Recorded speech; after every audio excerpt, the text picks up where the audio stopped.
request Kaab to recite Surah Al-Baqarah, Ayah 185 and 186, and Rida Imran Barid for the English translation and Meher Pirzada for the Urdu translation.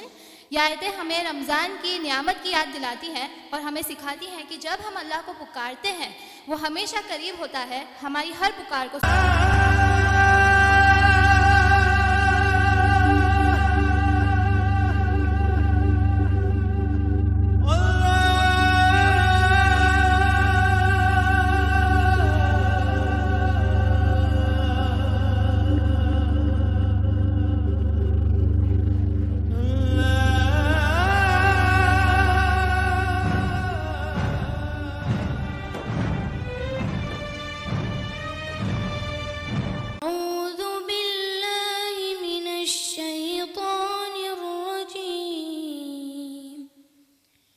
بسم الله الرحمن الرحيم شهر رمضان الذي أنزل فيه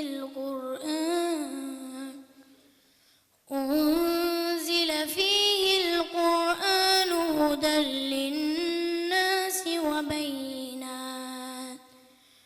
وبينات من الهدى والفرقان فمن شهد منكم الشهر فليصم ومن كان مريضا أو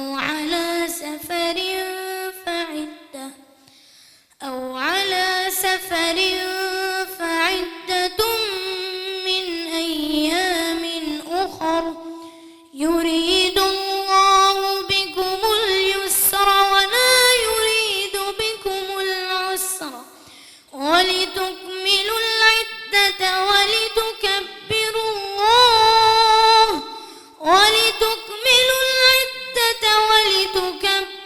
الله على ما هداكم ولعلكم تشكرون.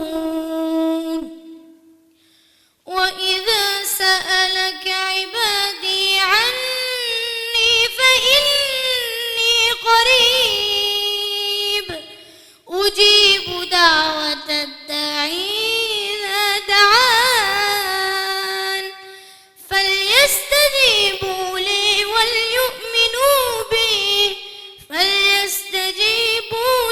وليؤمنوا بي لعلهم يرشدون. صدق الله العظيم.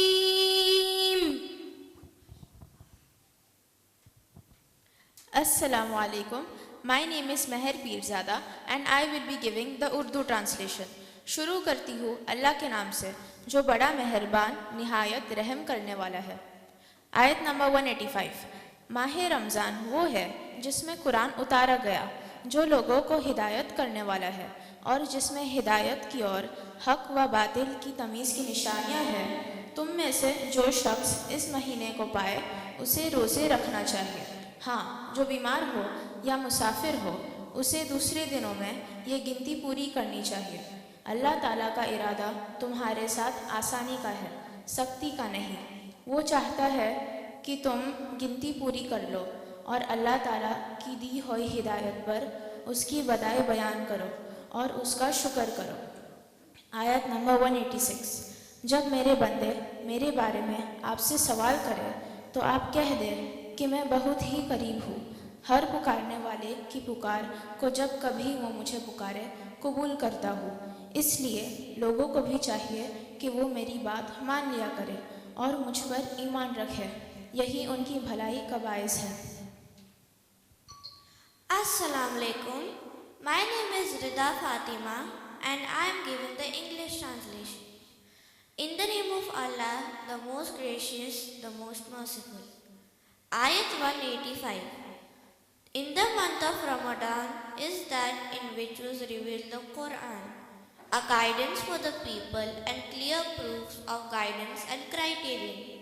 So, whoever sights the crescent of the month, let him fast it. And whoever is ill or on a journey, then an equal number of other days. Allah intends for you ease and does not intend for you hardship and wants for you to complete the period and to glorify Allah for that to which He has guided you, and perhaps you will be grateful. Ayat 186. And when my servants ask you, O Muhammad sallallahu alaihi wasallam, concerning me, indeed I am near. I respond to the invocation of the supplicant when he calls upon me. So let them respond to me by obedience and believe in me that they may be rightly guided.